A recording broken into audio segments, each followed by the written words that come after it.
What it happens is this: it begins to not only change where it changes what it does in us practically, but it changes our flesh. And the reason being is this: it moves us from being children who are in the flesh, living in the flesh, to now being changed to this thing called sonship.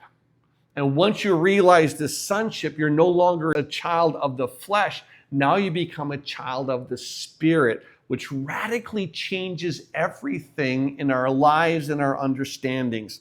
So when we looked at the end of Romans chapter 7, it's important for you to note that, because everything that Paul begins to do from that point is he builds on it and builds on it and builds on it. And if you still are in that mindset that sin is static, that sin is just basically a definition, I've done this, so it's sin. I didn't do that, and that was sin. Sins of omission, sins of commission, those kind of things. Now, what happens is this: we learned the sin itself, it was birthed spiritually. Sin is spiritual.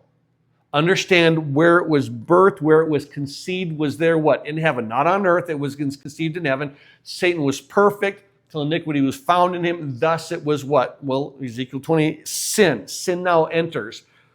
And now with that sin that is spiritual, Satan brings that sin to earth. And he brings this spiritual weapon that will bring death to all mankind.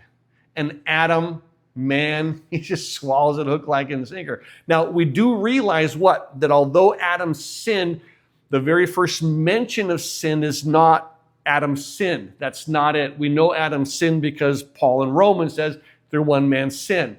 However, what we learn as we dealing with these biblical principles, it's important to look to the first mention. The first mention is in Genesis 4 with Cain, where he says sin lies at the door and its desires to rule over you, but you should rule over it. Sin is shown with intent, activity, and it has one desire. It has a desire to kill. And this is where Paul was doing that same thing. He was saying, oh my goodness, you have to understand what sin was doing. Sin, I was alive, and when the commandment came, sin revived and I died. Sin is taking occasion. Sin deceives me, verse 11. It kills me.